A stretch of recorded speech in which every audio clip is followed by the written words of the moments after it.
Hello, hello mga mare! Welcome to my mini vlog! For today's video nga pala mga mare ay samahan nyo kami maki-birthday party sa Jollibee. Ang may birthday nga pala dito mga mami ay twins. Super cute na twins na baby girl. At eto nga mga mare, nandito na nga kami. Super saya nga nitong aking baby. Pagpasok pa nga lang namin dito. At ayan nga mga mare, mag-i-start na nga sila. Una muna mga mare maglalaro ay mga bagets. Na-game nga rin dito mga mami ang mga lola. O pati ba naman sila napapasayaw din. Masaya talaga mga mare mag-birthday dito sa Jollibee dahil nga enjoy na enjoy ang mga bagets. At nang matapos nga mga mare dito ang mga bagets, syempre hindi naman mawawala ang adult. At ayun nga mga mare, super happy nga nila dito. Talaga ramdam na ramdam mo na enjoy sila. Dahil ang Jollibee hindi lang mga bata, pati na rin sa isip bata. Chares. Kidding aside mga mare, pero totoo, napakasaya talaga dito. Kahit ikaw mga mare, mahiyain ka talaga, mapapagame ka talaga dito. At talo nga mga boys sa laro, kaya nga bilang ganti ay sasayaw nga sila dito. Si Tatay Tom na nga lang mga mare yung sinama ko dito sa edit kasi hindi ko naman kilala yung iba. Baka majombag ako pag nakita nila yung mini vlog ko. Makikita yung mga malalambot nilang katawan. Tsareng. O diba, aakalain mo bang senior yan mga mi? Talaga naman napakabagets pa ni tatay. Sabi nga nung MC, talaga bang may asim pa?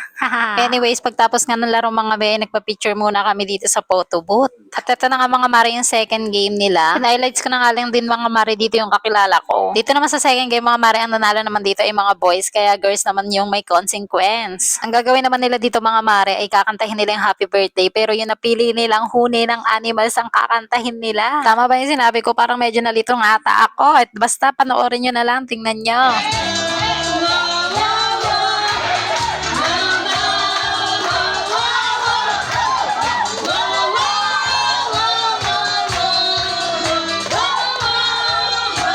O, diba? Shoutout sa'yo, Lizette. Sana mapanood mo to dahil kasali ka sa mini vlog ko.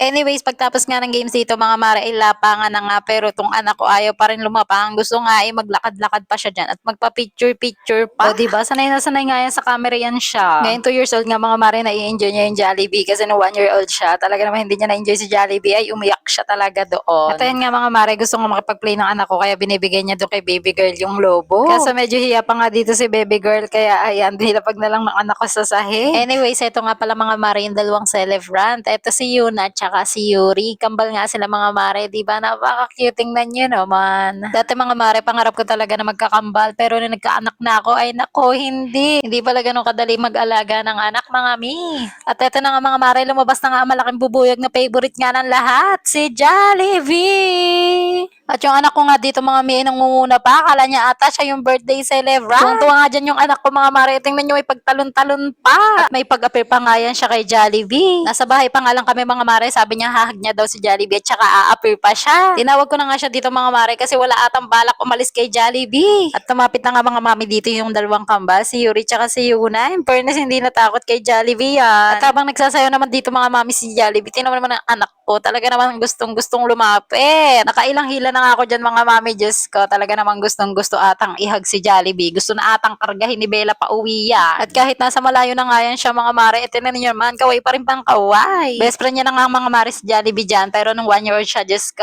grabe iyak na. Ngayong edad niya nga lang talaga mga mare na i-enjoy si Jollibee. Kaya sabi ko, pag nag 3 years old siya, talaga naman pag nagka-budget kami, talaga dito ko siya pag birthday yan, para maging happy siya. Kasi tayo mga nanay, basta happy ang anak, go lang. Anyway, so natapos nga mga mare sumayo si Jollibee, eto naman birthday celebrant ay nag-blow ng candle. Kung maririnig nyo nga mga mare ang ingay na dito ni Bella kasi nakita niya nag-e-edit ako, nakita niya si Jollibee, talagang kinukuha niya sa akin yung cellphone. At habang kinakantahan nga dito mga mare yung dalawang celebrant ay hindi mapigil nitong anak ko talaga magpa-cute. Super papansin niya kay Jollibee. Ay sobra naman talaga sa pagkakilig yan anak. Ay talaga naman, oo. At nung makalis na nga dito mga mare si Jollibee, ngayon lang talaga tong kumain tong anak ko. At ayaw nga talaga niyang kumain hanggat hindi naalis si Jollibee. Gusto niya nandun lang siya. Fast forward na nga mga mare, tapos na nga yung party, pauwi na nga kami dito. Ito nga pala mga mare yung pinagawa ko. Pinalakihan ko nga dito mga mare yung dalawang kuha namin doon sa photo booth. 100 each nga pala to mga mare. Pero ito naman mga mare ay wala naman tong bayad, tong maliit na. Anyways, ayun lang. Thank you for watching. Please like, follow, and share. Bye!